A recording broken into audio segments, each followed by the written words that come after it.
જે રીતે નીટની પરીક્ષા પેપર લીકના કારણે રદ થઈ છે 22-23 લાખ બાળકો અને એમના પરિવાર જે 2 વર્ષથી છેલ્લાથી મહેનત કરતા હતા, રાત દિવસ મહેનત કરતા હતા, કોઈ રજાઓ ન લીધી, કોઈ તહેવારો ન ઉજવ્યા, એવા બાળકો જે 2 વર્ષથી મહેનત કરીને એમના પરિવારજન મહેનત કરીને જે પરીક્ષા આપી છે ના, એના માટે માત્ર નથી, આ આખા દેશ માટે શર્મનાક ઘટના છે.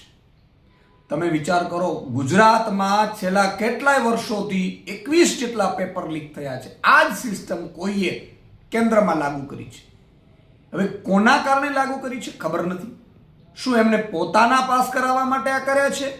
જેમ ગુજરાતમાં પણ કેટલીક ભરતીઓમાં પોતાના પાસ કરાવવા માટે, મળતિયાઓને પાસ કરાવવા માટે પોતે જ લીક કરાવતા એવું ઘટના બની છે.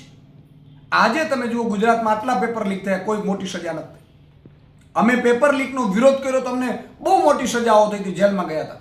પેપર લીક કરવા વાળાના ચમરબંધીઓ કોઈ પકડાતા જ નથી. એ સેમ સિસ્ટમ કેન્દ્રમાં લાગુ થવા માંડી છે.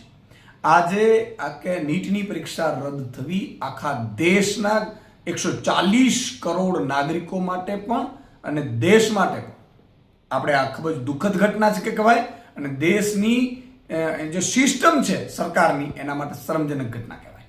આવી ઘટનાઓ જો બનતી રહેશે તો કઈ રીતે બાળકો વિશ્વાસ કરશે?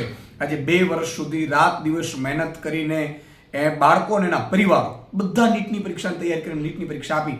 શું તમને લાગે છે એ જે બાળકો નીટની પરીક્ષા આપી ચૂક્યા હશે, બીજા દિવસથી એટલા મોટો હાશકારો મેળવ્યો હશે અને એ એન્જોય કરતા હશે ત્યારે વેકેશનનું, ત્યારે આ બાળકો ઉપર ફરીથી વ્રજઘાત થઈ ગયું, ફરીથી પરીક્ષા આપવી પડે તો ફરીથી એ બાળક નીટની પરીક્ષા માટે કેટલો તૈયાર થશે? એટલે આખી ભવિષ્ય છે એ ધૂંધળું કરી નાખ્યું છે આ ભાજપ સરકારે.